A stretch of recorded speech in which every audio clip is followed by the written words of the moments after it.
Puji Tuhan, Bapak Ibu Saudara, selamat malam, selamat berjumpa kembali malam hari ini dalam acara online discipleship. Malam hari ini temanya masih tentang tingkat pertumbuhan rohani. Ini bagian yang ketiga ya.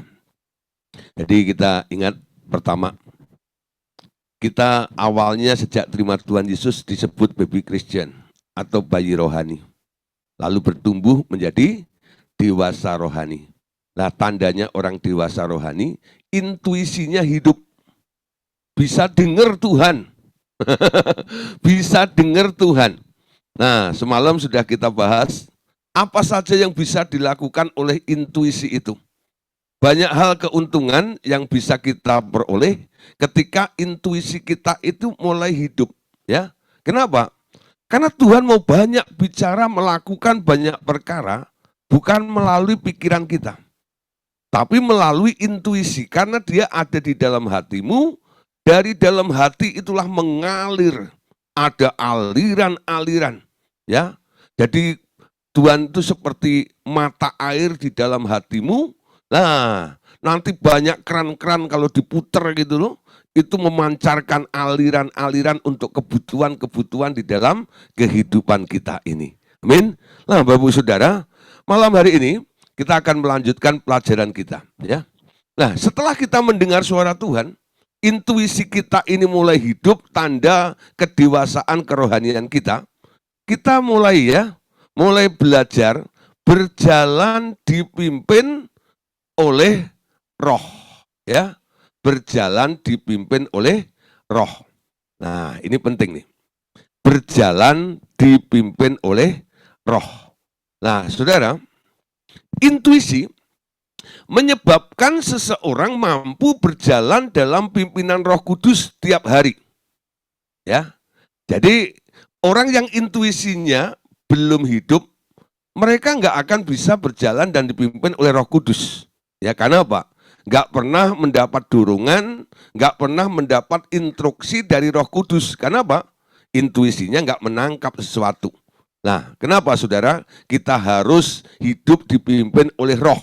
Kita sadar, sejak mulai dilahirkan baru, kita telah dijadikan warga kerajaan Allah. Tetapi secara jasmani masih hidup ya di daerah di mana setan masih berkuasa, ya. Jadi ketika kita lahir baru, kita sudah diangkat oleh Allah menjadi anaknya dan diberi tempat ya duduk di sebelah kanan Allah Bapa. Nah, saudara, kita telah menjadi anak Allah di situ. Nah, saudara, tapi kita tahu walaupun kita ini sudah ada di daerah kerajaan Allah, tetapi secara fisik, secara jasmani tubuh kita ini kan masih menginjak ya, menginjakkan kaki kita ini di bumi. Banyak orang kadang-kadang tanya sama saya, Pak, bukankah kita ini masih menginjak di bumi? Kenapa kita harus bersikap secara rohani, itu kenapa? Lalu jawaban saya beri gambaran seperti apa yang dikatakan oleh Rasul Paulus. Paulus itu berkata, memang kami masih hidup di dalam dunia ini. Tetapi senjata-senjata yang kami pakai, senjata-senjata yang kami gunakan adalah senjata-senjata surgawi. Senjata-senjata rohani. Walaupun tubuh saya ada di bumi ini. Ya. Nah, saudara, kita tidak lagi dipengaruhi oleh sistem yang ada di dunia ini. Jadi ketika kita diselamatkan, kita telah dikeluarkan dari sistem dunia. Kerajaan surga atau kerajaan Allah, dia punya sistem sendiri. Dan sistem itu nanti akan diarahkan oleh Roh Kudus yang ada di dalam kehidupan kita ini. Dia akan terus memberikan dorongan, memberikan instruksi kepada kita. Bagi mereka yang mau dipimpin, mereka akan diarahkan oleh Roh Kudus menuju kepada seluruh kebenaran-kebenaran itu. Amin. Nah, saudara, tiap menit ya, bahkan boleh dikatakan tiap detik setan berusaha untuk menyesatkan anak-anak Allah. Sehingga kita harus selalu berjalan dipimpin oleh Roh Kudus agar tidak berpikir salah. Ya, kita harus berjalan dalam pimpinan Roh Kudus agar kita tidak berkata-kata salah. Kita harus berjalan dan dipimpin oleh Roh Kudus agar kita tidak berbuat kesalahan. Di sini peran intuisi itu penting, ya. Intuisilah yang membuat Anda nanti mau mampu untuk mendengar suara Roh Kudus tersebut. Amin. Nah, Saudara, sekarang kita lihat ayatnya dulu ya. Galatia 5 ayat 25 sampai ayat 26. Jikalau kita hidup oleh Roh, baiklah hidup kita juga dipimpin oleh Roh. Dan janganlah kita gila hormat, janganlah kita saling menantang, dan janganlah kita saling mendengki. Amin. Jadi tanda orang yang hidup oleh Roh, mereka harus mau dipimpin oleh Roh. Setelah kita melepaskan diri dari semua tuntutan ikatan daging di dalam kehidupan kita ini, Anda sekarang menjadi orang-orang yang hidup di dalam Roh. Tanda orang yang hidup di dalam Roh itu mau dipimpin oleh Roh. Amin. Jadi sedikit-sedikit Anda harus mendengar instruksi, bimbingan, arahan dari Roh Kudus yang ada di dalam diri kita ini. Ya. Jadi sekarang hidup kita ini selalu berkolaborasi. Anda tidak bisa lagi memutuskan sendiri. Walaupun Anda punya kapasitas, punya kemampuan untuk mendefinisikan atau mengambil keputusan sekalipun, tapi kita tahu, ya, supaya pikiranmu benar, supaya perkataanmu benar, semua supaya perbuatanmu juga benar, itu hanya bisa dikerjakan kalau Anda nurut, mau mentaati apa yang Roh Kudus arahkan dan perintahkan kepada kita. Ya, lah Saudara, jadi kalau kita hidup dalam Roh, kita mau dipimpin oleh Roh. Banyak orang kadang-kadang itu, ya, mereka senang mengaku dirinya sebagai anak Allah. Tapi, ya, mereka kadang-kadang tidak mengerti, ya, anak Allah yang sejati itu tandanya apa? Saya hanya melihat dua hal saja untuk mengetahui bahwa dia benar-benar anak Allah atau tidak. Yang pertama, ya, Alkitab mengatakan, berbahagialah orang yang membawa damai, karena mereka disebut anak-anak Allah. Kemana-mana orang itu membawa damai atau tidak? Kalau kehadirannya membawa kekacauan, kehadirannya membawa perselisihan, kehadirannya membawa pertengkaran, kehadirannya membawa percekcokan dan sebagainya, disangsikan nih, walaupun dia mengaku-ngaku jadi anak Allah. Anak Allah kok nggak membawa damai? Ya, kita dijadikan anak Allah, Bapak kita ini adalah sumber damai. Tujuan utamanya atas dunia ini, dia mau berdamai. Dan Anda yang telah direkrut masuk dalam kerajaan Allah ini, sekarang Anda dijadikan juga sebagai juru damai juga. Jadi kemana-mana Anda harus membawa damai itu. Amin. Ya. Nah, nggak heran Tuhan Yesus sebelum naik ke surga, dia berkata begini, damai, ya, sejahtera Allah, damai sejahteraku, ku tinggalkan bagimu. Damai sejahteraku, ku berikan padamu. Jadi kalau kita dituntut untuk menciptakan kedamaian, membawa damai, Anda punya modalnya. Karena apa? Sudah dibekali dulu oleh Tuhan Yesus. Anda dapat warisan. Damai itu adalah damai yang dimiliki oleh Tuhan Yesus, yang pernah dipraktekkan di muka bumi itu, lalu ada di dalam hidup Anda. Supaya Anda menjadi seperti Yesus yang adalah anak Allah yang membawa damai juga seperti itu. Yang kedua, Saudara, tanda anak Allah adalah dipimpin oleh Roh. Semua anak Allah adalah orang-orang yang dipimpin oleh Roh. Nah, kalau saya tanya malam hari ini, siapa di sini anak Allah? Dengan adanya dua persyaratan, membawa damai dan dipimpin oleh Roh. Sekarang Anda nggak akan sembarangan angkat tangan ya. Iya ya, aku udah pantas disebut sebagai anak Allah. Karena aku belum membawa damai. Aku belum hidup dipimpin oleh Roh. Nah saudara, sekarang kita tahu, orang-orang yang hidup di dalam Roh, cirinya adalah mereka mau dipimpin oleh Roh tersebut. Nah, malam hari ini, relakan dan izinkan hidup Anda untuk dipimpin selalu setiap hari oleh Roh Kudus, ya, dalam kehidupan kita ini. Anda boleh nyanyi lagu ya, peganglah tanganku Roh Kudus setiap hari, ku tak dapat jalan sendiri tanpa Roh-Mu, ya. Roh Kudus arahkan hidupku supaya pikiranku benar, supaya perkataanku benar, supaya perbuatanku jadi benar. Karena hanya Roh Kuduslah yang menuntun kita kepada seluruh kebenaran. Dan ketika kita masuk tuntunannya, masuk dalam kebenaran itu akan mengubah pikiranmu, mengubah perkataanmu, dan mengubah perbuatanmu juga. Amin. Nah, saudara, selanjutnya. Untuk melakukan kehendak Allah, orang percaya hanya harus mengikuti dorongan intuisinya, tanpa perlu bertanya-tanya kepada orang lain ataupun dirinya sendiri. Ya. Nah, sekarang ini way out-nya yang harus kita kerjakan. Bagaimana supaya kita bisa melakukan kehendak Allah itu? Sering ya, kalau kita menyanyi, ku mau mengikuti kehendak-Mu ya Bapa, ku mau selalu menyenangkan hati-Mu, ya.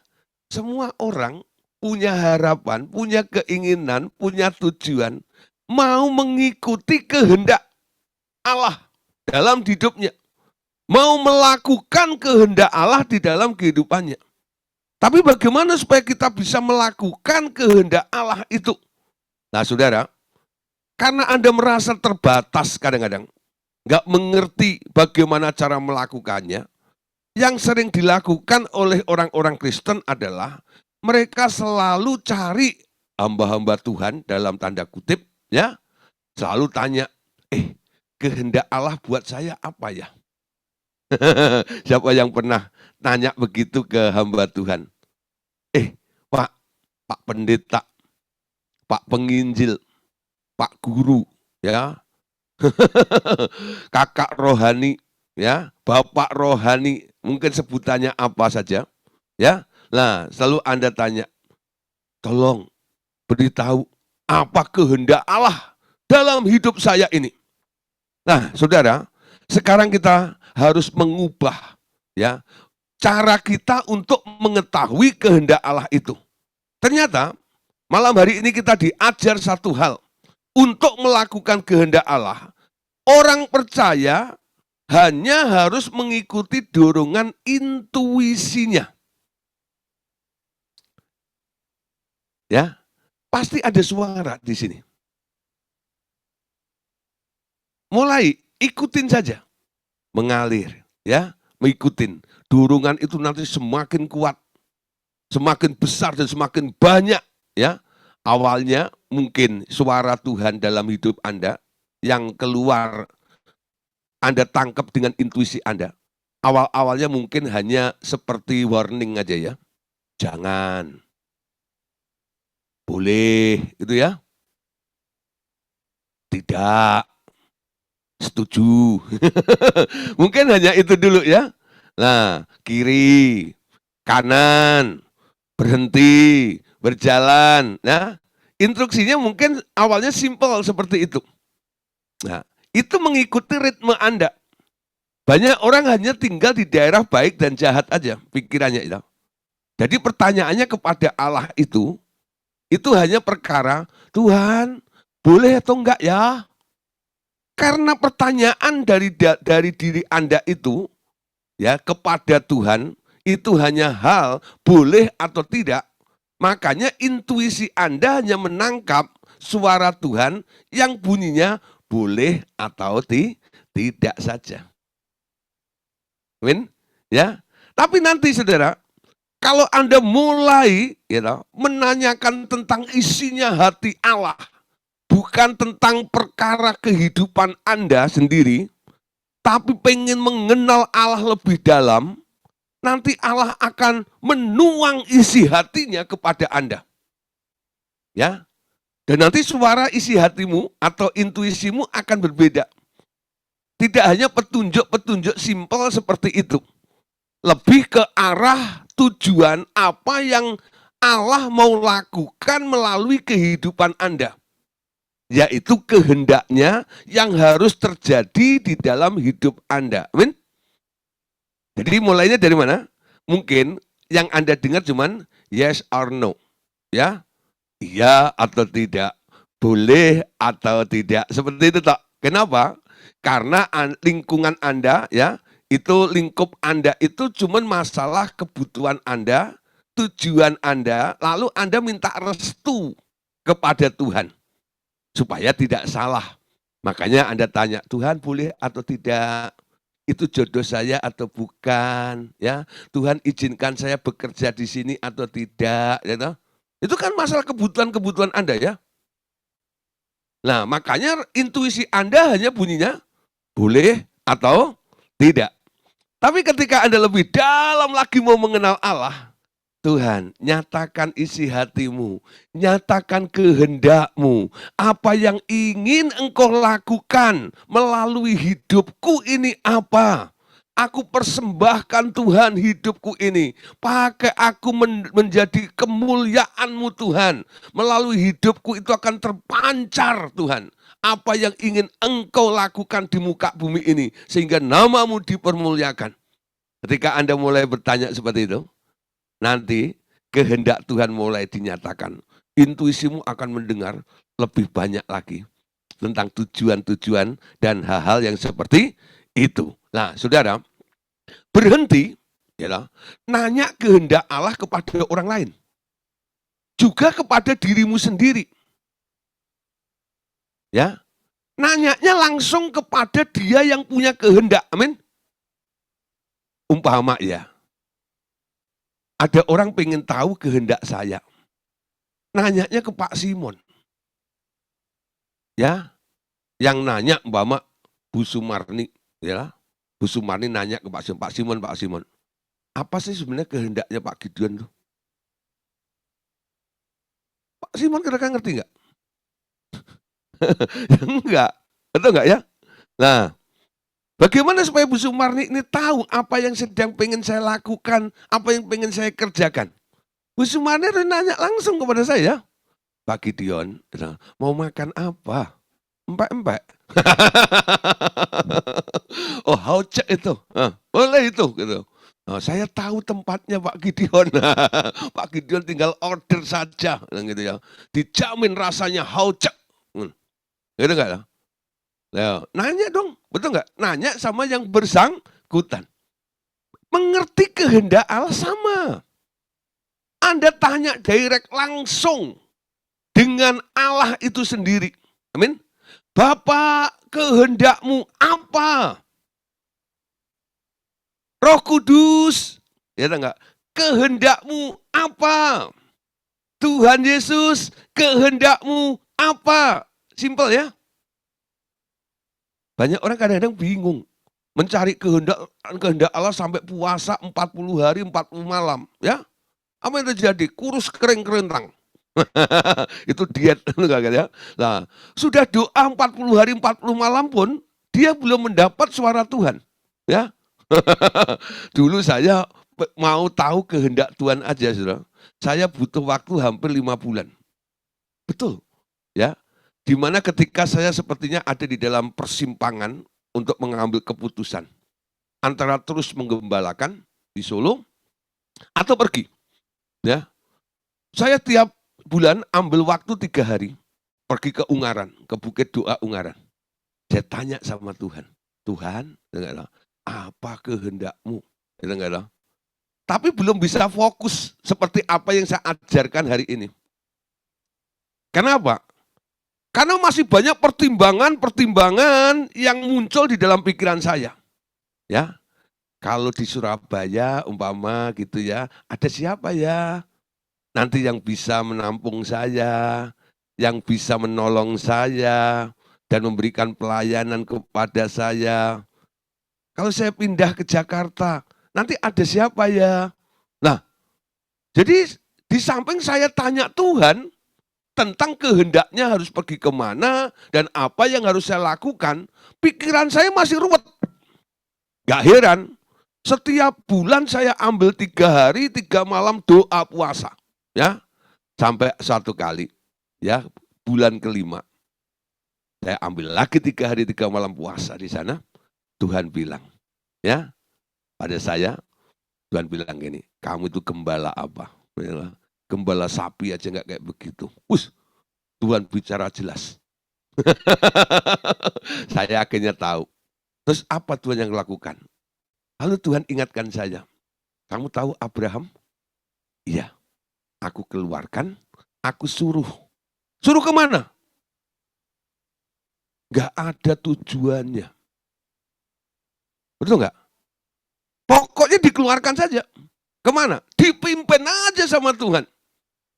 Nah, itu yang saya lakukan. Masuk ke Jakarta. Jakarta pun saya nggak ngerti. Karena saya nggak punya koneksi di Jakarta. Ya, ada satu orang yang saya tahu, ya, tapi saya datengin, dia pura-pura nggak kenal. Lalu akhirnya ya karena terus bergaul gitu ya, ketemu teman-teman gitu, akhirnya gabung jadi saya ada di 3 persekutuan.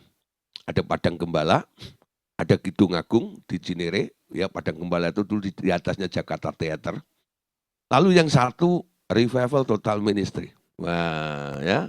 Nah, saya melayani 3 ini. Terlibat dalam pelayanan itu. Satu kali Tuhan suruh saya pilih. Harus pilih 1. Unik sekali cara Tuhan untuk saya memilih, ya. 3-tiganya bikin acara Natal. Ya.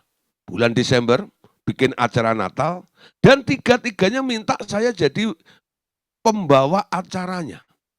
Wah, jamnya sama, harinya sama, tugasnya sama. Itu kalau saya bisa belah roh, jiwa, dan tubuh saya, ya itu kan pas 3, itu enggak itu? 1 tak kasih roh saya, 1 tak kasih jiwa saya, 1 tak kasih tubuh saya, ya. Tapi nggak bisa. Saya harus melayani roh, jiwa, dan tubuh saya. 1 paket ada di situ, ya. Akhirnya saya tanya Tuhan lagi, Tuhan, saya harus bantu yang mana? Itu pertanyaan saya ya. Saya harus bantu yang mana? Lalu muncul suara di hati saya. Bunyinya gini. Kalau bantu yang kurang. Benar nggak? Kalau bantu yang kurang, yang lebih nggak perlu dibantu. Tuhan itu simpel ngomongnya. Ketika saya tanya, Tuhan, mana yang perlu saya bantu? Tuhan itu jawabnya simpel juga. Bantu yang kurang. Ketika Tuhan ngomong seperti itu, saya tangkap dengan intuisi saya tahu saya harus kemana. Padang Gembala. Wah saudara, di situ ngumpul banyak hamba-hamba Tuhan Jebulan Tawangmangu, ya STT Tawangmangu, semua pada di situ. Lagi magang semuanya. Nah, Kidung Agung, ya toh, itu Pak Sugeng Prasetyo ini, itu banyak teman-temannya dari Sungai Yordan, ya. Lah yang satu namanya Revival Total Ministry. Sopo sing gelem rono? Siapa yang mau ke situ? Betul enggak loh? Kalau udah masuk pasti dapat gelar baru. Ya, sesat. Siapa yang berani ke situ? Nah, disitulah saya ngerti. Saya harus pilih Revival Total Ministry. Ya, ketika saya melayani pilih ini, wah yang Padang Gembala marah. yang sana juga gitu. Ya, udah habis itu saya tahu inilah tempat saya. Ya. Wah, aniaya besar terjadi. Saya ditinggalkan teman-teman saya semuanya. Dah jangan deket-deket Gideon. Gideon jadi orang sesat. Enggak. Wah, saya juga merasa down awal-awal itu. Tuhan, apakah saya salah? Apakah ini kehendakmu? Saya bergumul lagi. Waktu itu masih kos. Di kos itu saya bergumul, saudara. Ku bergumul sendiri. Tuhan, apakah saya salah? Tapi Tuhan memberikan penghiburan kepada saya. Ya, Ibu Dorcas Daud itu tahu telepon saya. Ibu kos panggil saya. Itu ada yang telepon, ya katanya dari Bandung. Saya angkat. Ibu Dorcas. Gideon, kita mau ke luar kota.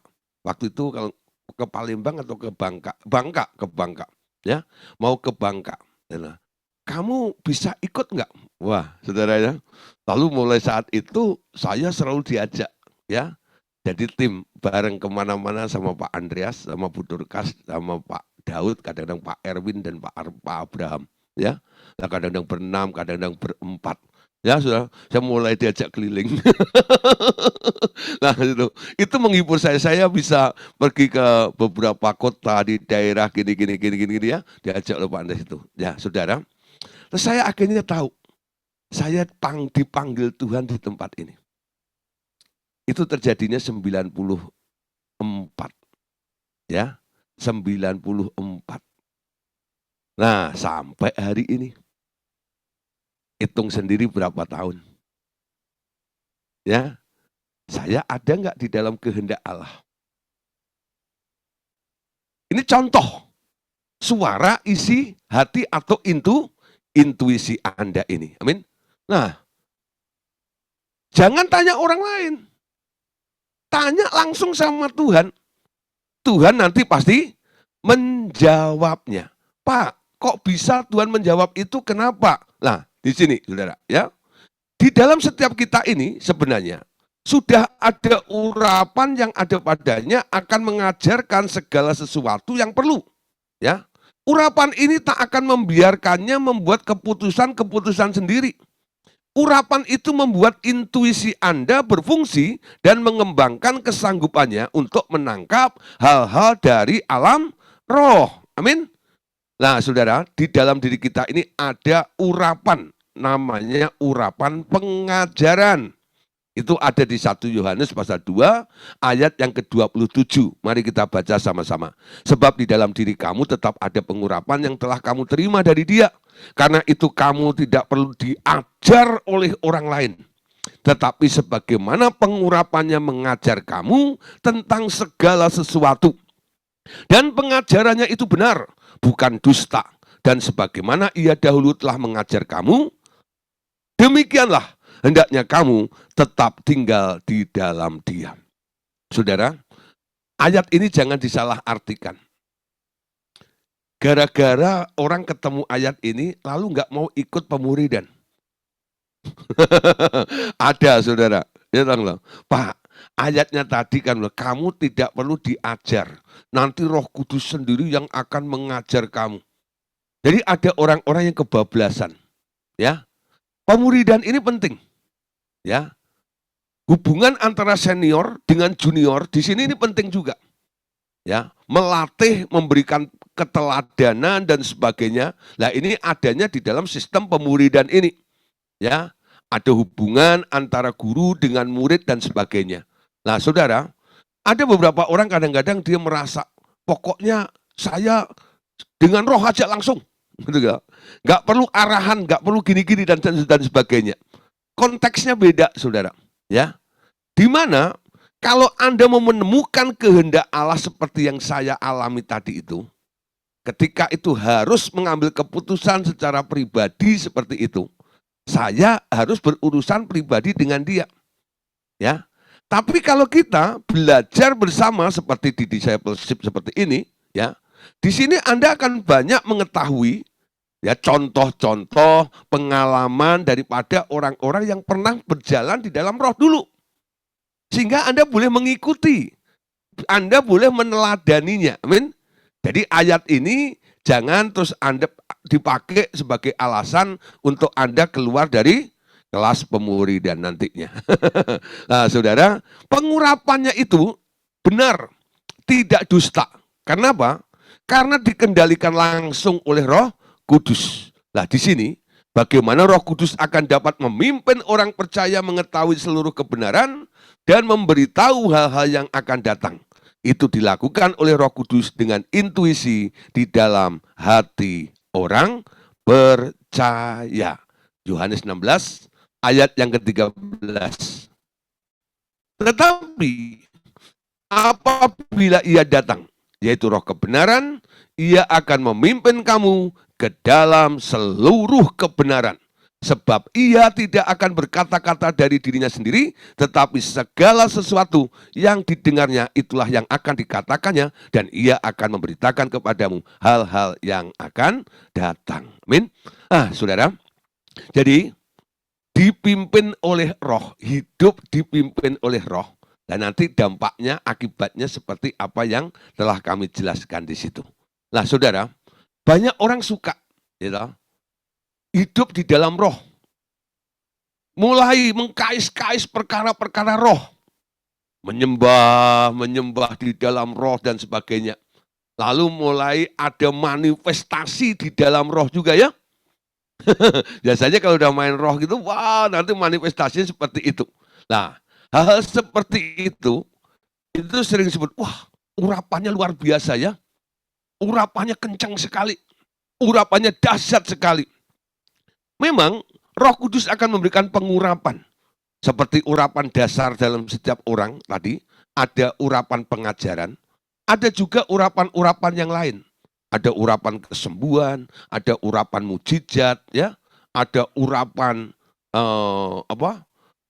iman dan sebagainya. Macam-macam jenis-jenis urapan itu. Nah, saudara, banyak orang mengejar urapan sampai dipenuhi oleh urapan itu. Namun, ya, ada orang-orang yang dipenuhi oleh urapan, tapi tak dipimpin oleh Roh. Nah, saudara, hati-hati. Kalau orang hanya mengejar urapan dan mereka terus ya dengan menyembah Tuhan, doa puasa akhirnya penuh dengan urapan. Tapi kalau tidak dipimpin Roh, apa akibatnya? Gerakan karismatik menekankan pentingnya orang dibaptis Roh Kudus. Pengalaman rohani ini membangkitkan roh seseorang dan gairah dalam pertumbuhan segala karunia rohani seperti terjadi di jemaat Korintus. Namun, Paulus memandang mereka sebagai bayi-bayi rohani saja. Ya, orang-orang Galatia diperingatkan agar tidak memakai kemerdekaan dalam roh sebagai sarana untuk saling menggigit dan saling menelan. Kita baca dulu ayatnya, Galatia 5 ayat 13 sampai ayat 18 ya, nanti saya jelaskan. Saudara-saudara, memang kamu telah dipanggil untuk merdeka. Tetapi janganlah kamu mempergunakan kemerdekaan itu sebagai kesempatan untuk kehidupan dalam dosa. Melainkan layanilah seorang akan yang lain oleh kasih. Sebab seluruh hukum Taurat tercakup dalam satu firman ini, yaitu kasihilah sesamamu manusia seperti dirimu sendiri. Tetapi jikalau kamu saling menggigit dan saling menelan, awaslah supaya jangan kamu saling membinasakan. Maksudku ialah hiduplah oleh Roh, maka kamu tidak akan menuruti keinginan daging. Sebab keinginan daging berlawanan dengan keinginan roh, dan keinginan roh berlawanan dengan keinginan daging. Karena keduanya bertentangan, sehingga kamu setiap kali tidak melakukan apa yang kamu kehendaki. Akan tetapi, jikalau kamu memberi dirimu dipimpin oleh Roh, maka kamu tidak hidup di bawah hukum Taurat. Nah, saudara, Paulus mengingatkan jemaat di Galatia. Juga dia mengecam jemaat yang ada di Korintus. Jemaat yang penuh dengan karunia-karunia itu. Khususnya jemaat di Galatia ini, Paulus berbicara sangat keras. Dia berkata, jangan gunakan kemerdekaanmu, ya toh? Nah, jangan gunakan kemerdekaanmu itu untuk kesempatan, untuk kehidupan dalam dosa. Saling menggigit, ya, saling membinasakan satu dengan yang lainnya. Ya, nah saudara, jemaat di Korintus, walaupun mereka penuh dengan Roh Kudus, penuh dengan karunia-karunia, penuh dengan urapan, tapi mereka hidup dalam perselisihan. Mereka menggolong-golongkan dirinya. Aku dari golongan Apolos, aku dari golongan Paulus, aku dari golongan Kefas atau Petrus. Ya, mereka memecah belah tubuh Kristus menjadi bagian-bagiannya menurut idolanya masing-masing. Kalau yang mereka idolanya Paulus, dia bilang, aku kelompoknya Paulus, ya, lebih keren. Siapa itu Paulus, ya? Nah, saudara, dan mereka saling menyerang satu dengan yang lain. Mereka berselisih satu dengan yang lain. Nah, siapa mereka itu? Mereka adalah orang-orang yang penuh dengan karunia. Mereka bisa bernubuat, mereka penuh dengan bisa bahasa roh, mereka bisa menafsirkan bahasa roh, mereka bisa menyembuhkan orang sakit, ya. Tapi saudara, hidup mereka nggak dipimpin oleh roh. Hidup mereka masih dikendalikan oleh daging. Sehingga unsur kebencian itu masih muncul di dalam dirinya itu. Ya, tadi dikatakan oleh Paulus tadi ya, keinginan daging itu berlawanan dengan keinginan roh. Hendaklah kamu hidupmu dipimpin oleh roh. Amin. Jadi bukan sekedar kepenuhan roh. Ya, ada beberapa orang yang penuh urapan tapi tidak dipimpin oleh roh. Nah, saudara, hal-hal ini ya ini sangat bahaya, ya. Kalau ada orang yang penuh dengan urapan tapi mereka tidak dipimpin oleh roh. Kenapa? Nah, nanti akan saya jelaskan ya berikutnya. Tapi kita lanjut dulu kepada materi kita. Ya, supaya selesai malam hari ini. Orang-orang yang berurapan namun hidup dalam daging, perhatikan ya, akan jauh lebih berbahaya dari mereka yang tidak pernah mengenal baptisan. Ya, camkan baik-baik ini. Ya, orang-orang yang berurapan namun hidup dalam daging akan jauh lebih berbahaya dari mereka yang tak pernah mengenal baptisan Roh Kudus. Nah, kenapa saudara? Gini saudara ya, orang yang mendapat urapan, dalam kitab Yesaya dikatakan, itu pernah dikarang lagu, dibuat lagu oleh Robert Lea ya. Dan kuk itu dilepaskan oleh urapan, dan bebanku dilepaskan oleh urapan, ya. Lah, urapan itu membuat semua segala sesuatu yang Anda hadapi bisa Anda selesaikan dengan mudah. Ya. Kalau orang punya urapan kesembuhan, ketika dia mendoakan orang sakit, urapan kesembuhan itu bisa menyembuhkan orang itu. Amin. Kalau ada orang punya urapan berkat, ya, blessing, urapan berkat. Nanti kalau tumpang tangan kepala Anda, ya, umpama ya, Anda datang, Pak, urapi saya. Di depan Anda itu orang yang punya urapan berkat, gitu ya. Nah, apa yang gue ini kan? Aduh Pak, udah bosen naik motor, ya, mau pengen punya mobil. Nanti dia cuma tumpang tangan Anda. Copot helm itu, nyah keluar. Itu helmnya copot, saudara. Ya, nanti seminggu lagi Anda datang, puji Tuhan Pak, saya sudah nggak pakai helm, udah bawa mobil. Nah, saudara, itu orang doain orang yang sedang mengalami kesulitan ekonomi itu. Nanti biasanya itu gampang sekali itu doain orang jadi sukses. Nah, di dalam dirinya ada urapan nih, urapan berkat, ya. Ada urapan mujizat, ada urapan kesembuhan dan sebagainya. Ya, dan itu tergantung ya kemana arah passionnya. Ya, jadi ketika orang itu ya melihat Mama ya munculnya ya belas kasihan atau passion dalam dirinya itu, ada satu kali ada seseorang yang punya karunia mujizat dan kesembuhan. Lalu saya tanya, kok kamu bisa dapat itu bagaimana? Awalnya gini loh Pak, gitu. Saya itu sedang naik mobil, terus di lampu merah, itu ada orang yang minta-minta. Saya buka kaca, saya kasih duit dia. Ketika saya kasih duit dia, lalu dia terima, dia pergi. Ketika dia pergi, saya lihat orangnya itu pincang. Ya, lalu dalam hati saya, aduh, ya, memang dia mau mengasihi. Lalu muncul keinginan, Tuhan, saya nggak mau hanya memberi duit orang itu. Kapan aku bisa menyembuhkan kaki orang yang sakit itu? Dan dia mulai menyembah sambil terbayang-bayang orang pincang itu loh. Ngerti ya saudara ya? Jadi hatinya tuh tertarik ke arah mujizat. Akhirnya bertumbuh ke situ. Jadi konsentrasinya ketika menyembah itu diarahkan kemana? Akan tumbuh pengurapan sejenis itu biasanya. Gitu loh. Ya. Nah, kalau Anda sudah bosan miskin, lalu Anda nyembah-nyembah pokoknya gini-gini ya, macam itu lah. Saudara, bisa juga nih nanti urapan blessing terjadi dalam diri Anda. Ya. Nah saudara, saya tidak mengajarkan tentang pengurapannya malam hari ini. Ya. Tapi kita lihat, orang-orang yang punya urapan itu, ya, kalau mereka tidak hidup di dalam roh, dipimpin oleh roh, dagingnya nanti akan ikut campur.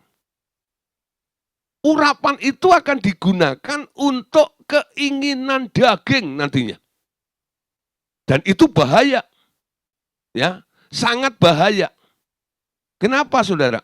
Anda lihat ya, ada gereja-gereja yang tidak mengenal urapan-urapan yang penting, mereka itu setia dan sebagainya, kayak gereja-gereja masih ortodok gitu ya, GKI dan sebagainya itu. Nah saudara, beda dengan gereja-gereja yang sudah karismatik gitu ya. Tapi Anda lihat kadang-kadang ya, sikapnya, attitude-nya, perbuatannya. Gereja-gereja yang berkarismatik, kadang-kadang ya, orang-orangnya lebih arogan dibanding gereja yang belum karismatik, betul? Perpecahan gereja terjadi paling banyak di mana? Bukan di kalangan gereja GKI, bukan. Perpecahan gereja paling banyak terjadi di kalangan gereja yang sudah berkarismatik, betul? Ketika mereka sudah merasa bisa. Bikin yang baru, bikin sendiri, dan sebagainya gitu loh. Ya, gak ada penundukan sama sekali. Itu daging sebenarnya. Emang lu tok yang bisa. Gua juga bisa bikin. Nah, kalau orang bisa ngomong seperti itu, daging atau bukan? Sebenarnya masalah bisa diselesaikan dengan damai, betul nggak? Bukan bikin kelompok lagi, bukan. Kalau sampai bikin kelompok lagi, betul nggak? Dan mulai membandingkan, lihat aja siapa yang lebih hebat, siapa yang jemaatnya lebih banyak. Itu kentara sekali, itu kelihatan sekali. Betul nggak? Walaupun dia punya potensi untuk menjaring jiwa, bisa berkhotbah, ya mujizat masih mereka lakukan, betul nggak? Dia menyembah di depannya, orangnya tumbang semuanya. Nah, tapi mereka membangun dari sebuah perpecahan, betul nggak? Kenapa pecah? Karena ego, karena daging. Bahaya nggak? Bahaya. Karena apa yang ditanam orang itu akan dituai. Dan perpecahan itu tidak akan berhenti terus. Karena apa? Akarnya tak pernah diselesaikan. Mereka terus merasa bangga, ya toh, merasa lebih hebat dari yang pernah ditinggalkan itu. Bunyinya seperti itu. Makanya ini yang tadi dikatakan, sangat bahaya. Ya, kalau ada orang yang diurapi, tapi tidak dipimpin oleh roh. Lebih berbahaya dari orang-orang yang tak pernah mengenal urapan. Ya, lebih berbahaya. Lah, Bapak Saudara, sekarang kita lihat ya, banyak buku-buku ya telah dikarang dan diterjemahkan ke dalam bahasa Indonesia. Bagaimana kini muncul banyak dukun atau perdukunan atau witchcraft di dalam gereja Tuhan. Karena banyak orang Kristen menerima urapan-urapan kuasa Allah, tapi hidup menurut daging dan hawa nafsunya sendiri. Memakai kuasa Allah untuk mempengaruhi orang lain atau memecah belah kesatuan gereja. Memecah belah tim pelayanan, bahkan memecah belah rumah tangga orang. Amin. Nah, saudara, jadi banyak dukun-dukun Kristen. Ya, betul. Mereka menyembuhkan dalam nama Yesus loh. Jadi mantranya bukan bim salah bim, abrak ketabrak becak, becaknya kabur. Bukan itu. Betul enggak loh? Tetap.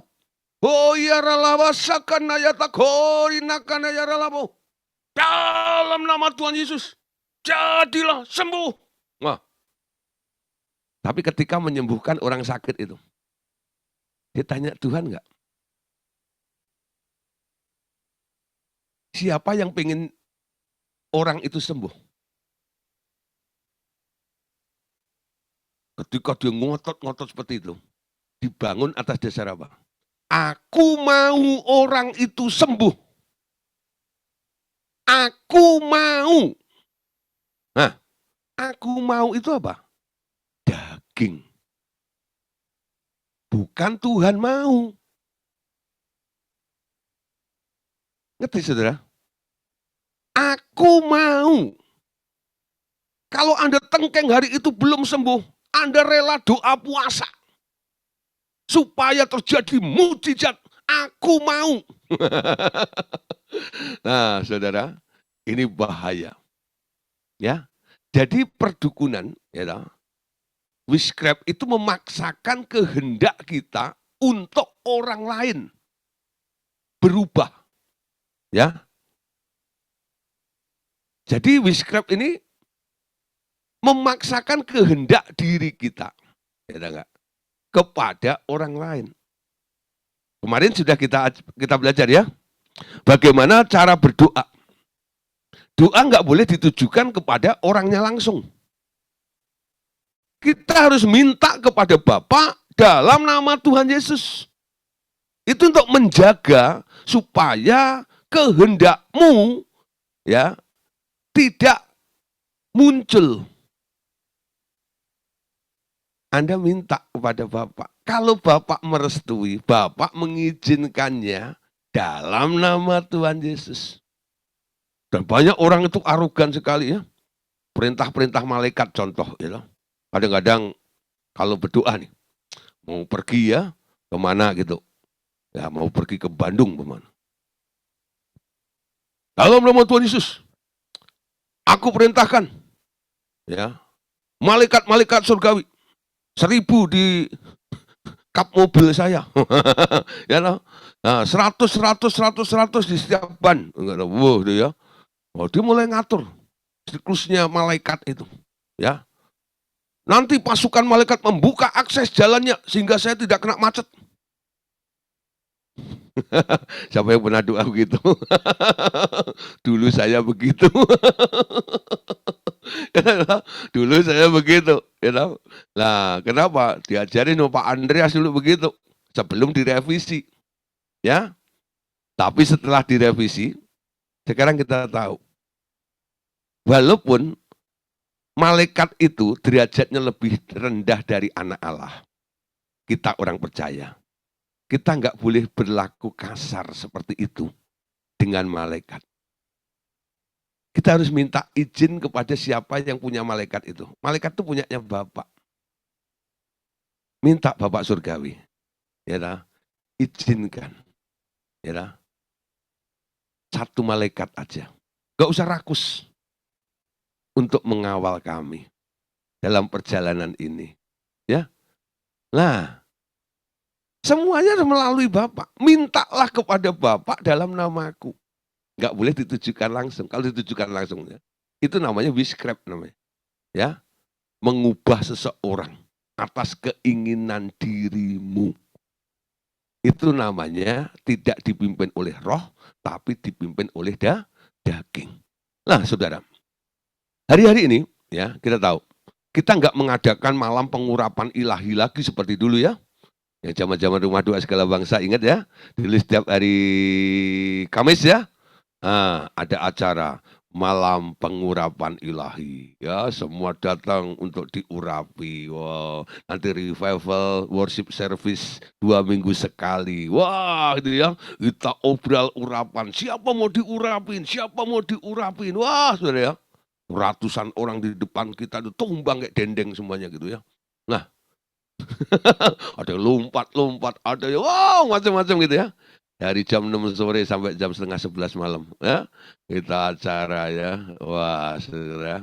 Itu masih ada beberapa orang kadang-kadang, Pak, yuk bikin gitu lagi. Saya bilang, moh, gitu loh. Karena apa, sudah dikoreksi. Enggak begitu, ya. Jangan sembarang mengurapi orang sekarang. Ya. Enggak semua orang harus diurapi. Yang boleh diurapi adalah orang yang mau mempersembahkan hidupnya untuk kepentingan Tuhan. Kalau orang di depan Anda belum ambil komitmen hidup untuk kepentingan Tuhan, jangan Anda impartasi urapan. Jangan sampai urapan itu jatuhnya di daging.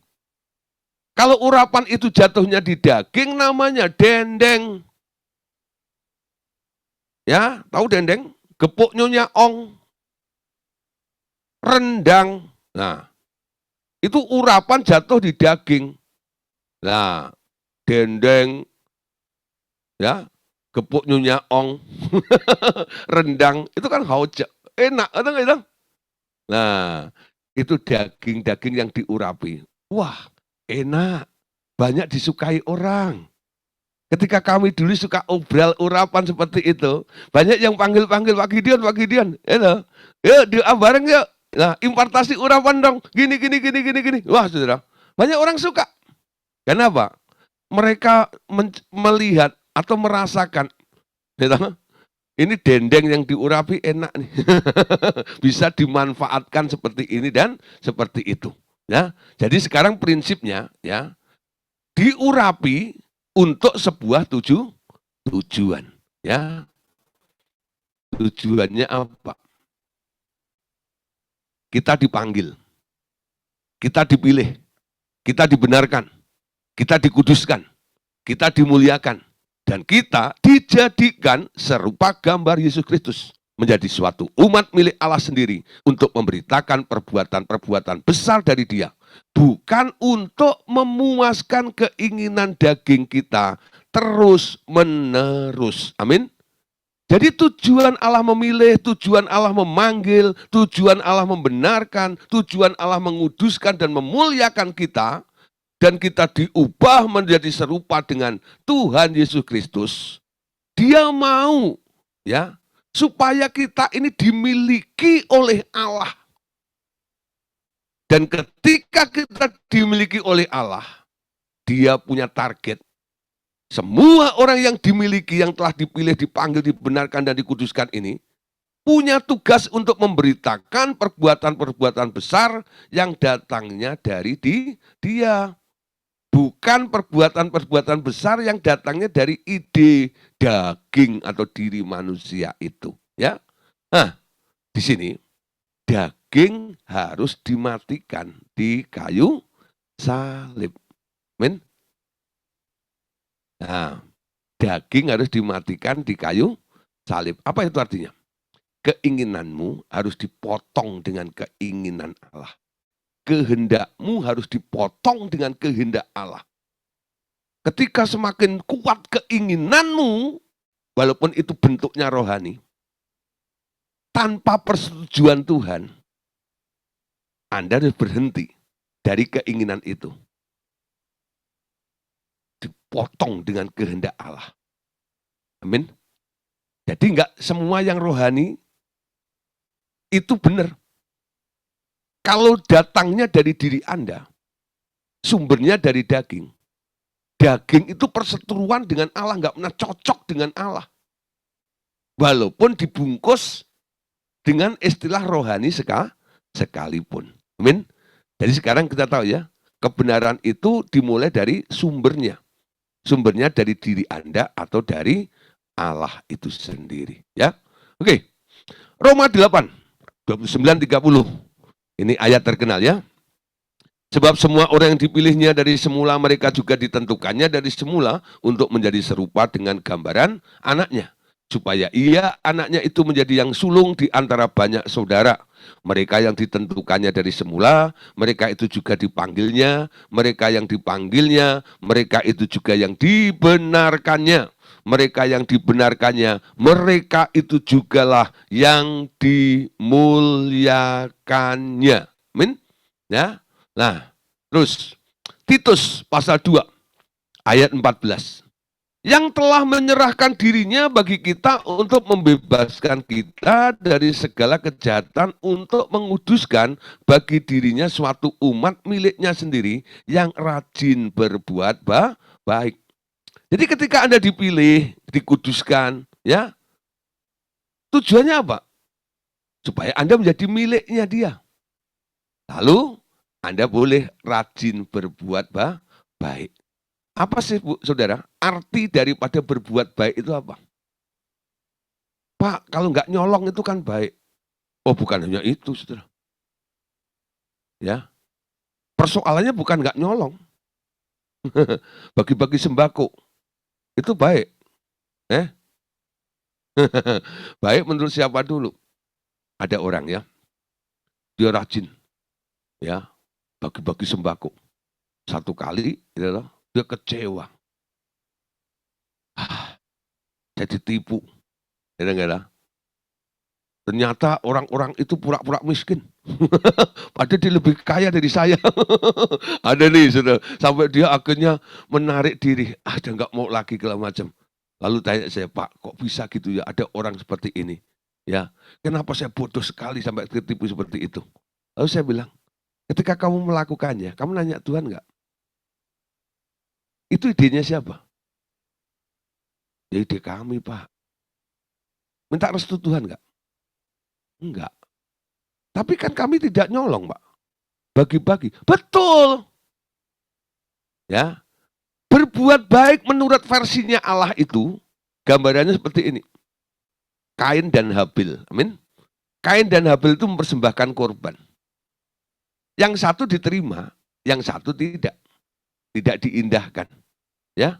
Nah, kenapa persembahan Habil diterima dan persembahan Kain tidak?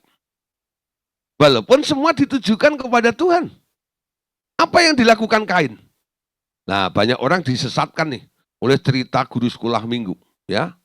Guru sekolah minggu kadang-kadang ya mereka asal ambil ilustrasi. Mereka bilang, persembahan Kain itu asapnya mencong atau apa miring, ya. Jadi nggak mengenai Allah. Jauh dan gitu. Nah, tapi persembahannya Habil itu asapnya lurus sampai Allah terbatu.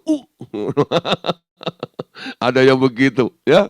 Nah, saudara, itu masalah asap ya miring atau lurus itu kan tergantung anginnya. Itu loh, guru sekolah minggu lah, murid sekolah minggu ya ngangguk-ngangguk aja. Nah, itu dulu saya awal-awal dengar cerita itu seperti itu, ya. Nah, padahal guru sekolah minggunya itu lulusan sekolah Alkitab yang sedang TC, ya loh, praktek di gereja bapak saya. Itu ceritanya begitu, ya. Tapi setelah saya mengetahui kebenaran ini, ternyata bukan itu. Yang dipersoalkan oleh Allah, Pak.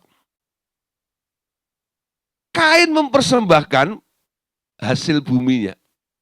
Nah, ada versi lagi nih hasil bumi. Ada yang bilang, Kain itu mempersembahkan tomat-tomat yang busuk. Katanya gitu ya.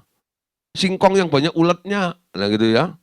Jagung-jagung yang sudah rompel semuanya, begitu ya. Pokoknya yang jelek-jelek, katanya gitu.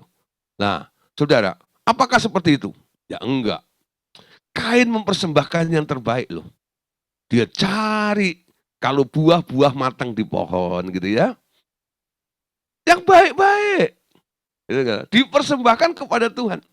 Anda tahu ya, ada kelompok-kelompok tertentu, nanti di hari-hari tertentu, nanti biasanya kalau mereka mempersembahkan ya buah kepada leluhurnya, atau kepada Tien, gitu, yang pencipta langit bumi segala isinya itu, dia nggak cari buah dari pasar Cengkareng itu, enggak.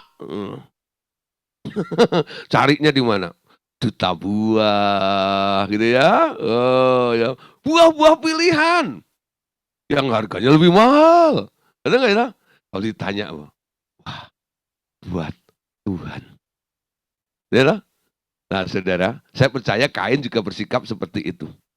Tapi kenapa enggak Tuhan indahkan?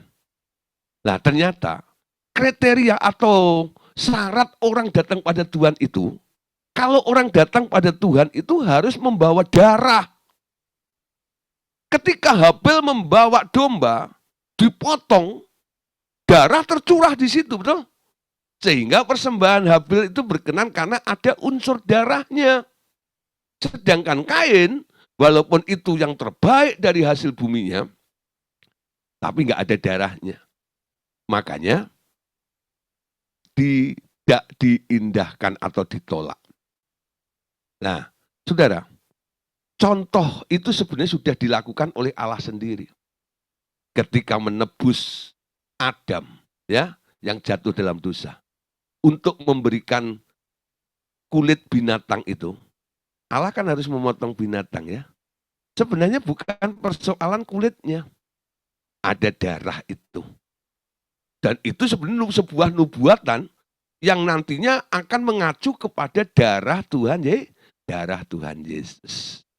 Nah, saudara, jadi hal berbuat baik itu adalah melakukan sesuatu sesuai dengan apa yang Tuhan mau. Itu namanya berbuat baik. Ketika kita dikuduskan, ketika kita dimuliakan, ketika kita dipilih menjadi miliknya dia sendiri untuk melakukan apa yang Tuhan mau. Amin. Kemauanmu harus dibuang. Daging itu harus disalibkan, dipotong dengan kehendak Allah. Nah, ayat 1 ini, 1 Petrus 2:9. Tetapi kamulah bangsa yang terpilih, imamat yang rajani, bangsa yang kudus, umat Allah sendiri, supaya kamu memberitakan perbuatan-perbuatan yang besar dari Dia yang telah memanggil kamu keluar dari kegelapan kepada terangnya yang ajaib. Amin. Itu ayat hampir sama. Nah, saudara, bicara tentang tingkat pertumbuhan, ya, penghalang pertumbuhan rohani manusia ini sebenarnya adalah masalah hidup dalam daging. Ya, hidup dalam daging adalah perseteruan dengan Allah. Hidup dalam daging tak dapat tunduk kepada kehendak Allah. Ya, hidup dalam daging tak berguna bagi rencana Allah. Hidup dalam daging bahkan sebaliknya menjadi lawan pekerjaan Allah. Amin. Walaupun itu kelihatannya baik. Betapa? Ya, kita lihat Roma 8 ayat 7 sampai 9. Sebab keinginan daging adalah perseteruan terhadap Allah, karena keinginan itu tidak takluk kepada hukum Allah. Hal ini memang tidak mungkin baginya. Mereka yang hidup dalam daging tidak mungkin berkenan kepada Allah, tetapi kamu tidak hidup dalam daging, melainkan dalam roh.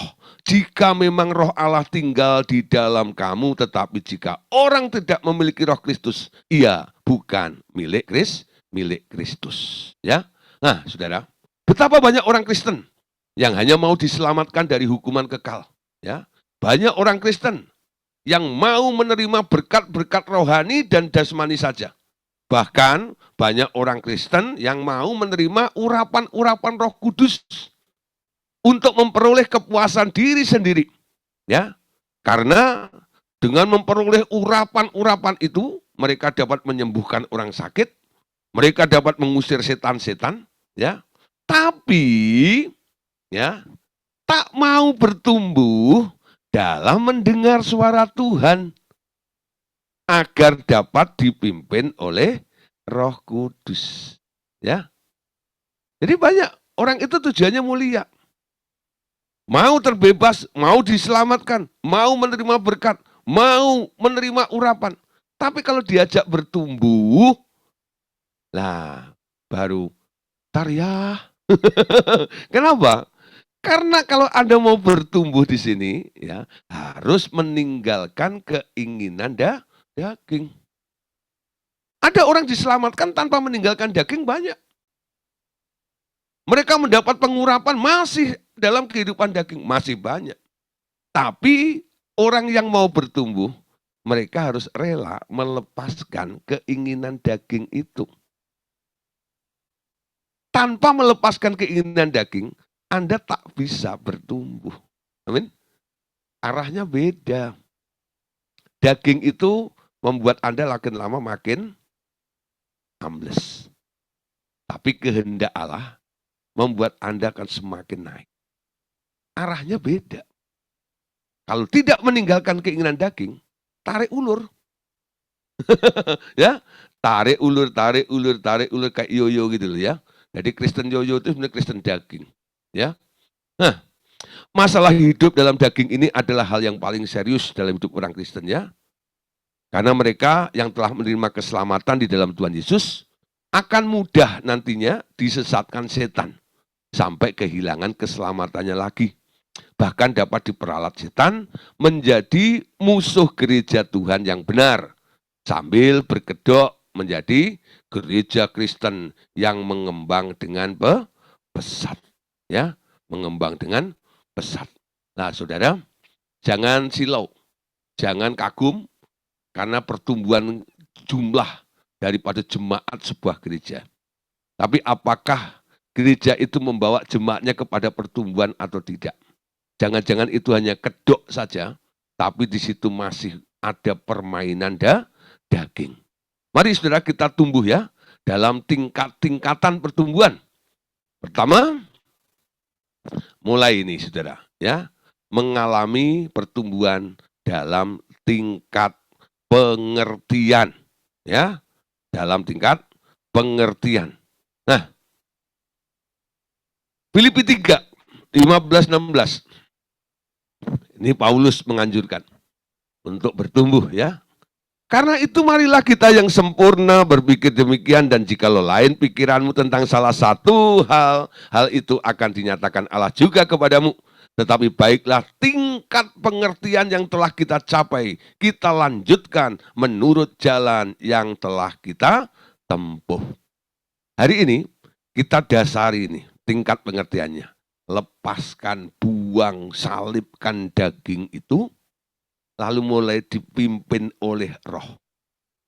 Lalu melanjutkan kepada tingkatan ke arah yang sedang kita tempuh ini loh. Tuhan akan membawa kita dari level ke level. Naik terus, naik terus. Ada update, ada upgrade di dalam kehidupan Anda. Ya. Jadi pengertiannya semakin menambah. Itu menurut tingkatan masing-masing. Ketika aku kanak-kanak, aku berpikir seperti anak-anak.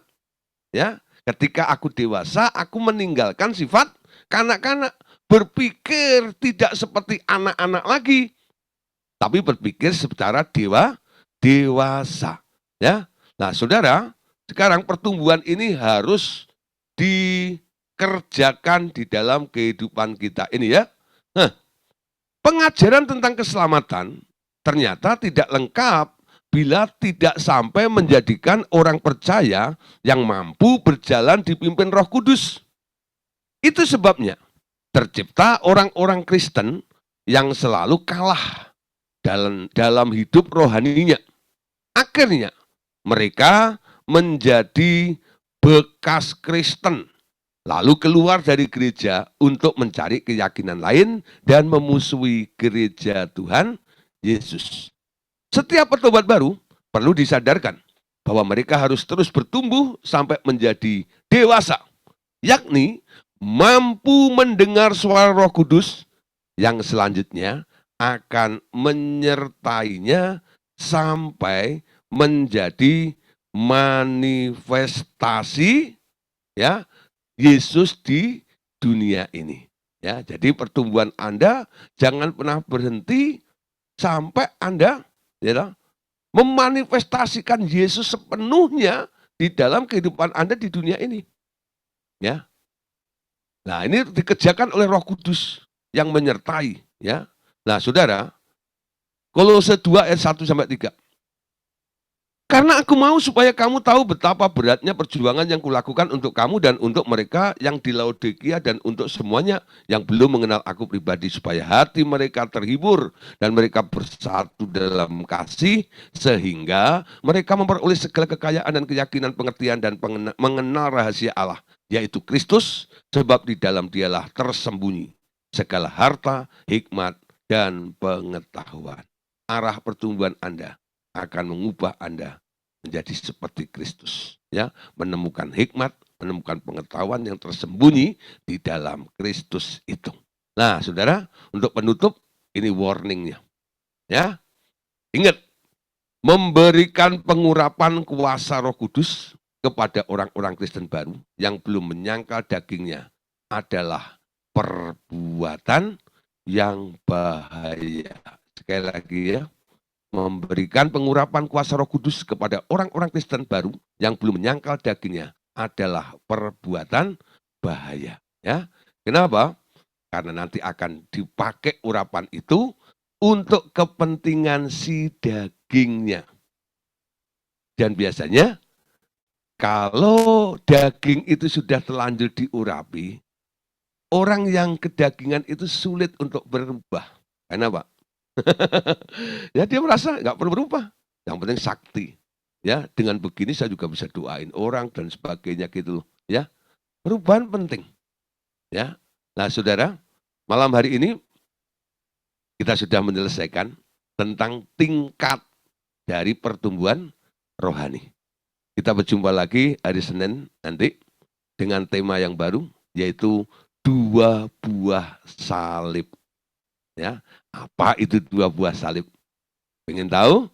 Hadir kembali pada hari Senin nanti pada link yang sama dan jam yang sama. Tuhan Yesus memberkati kita semuanya. Amin. Nah.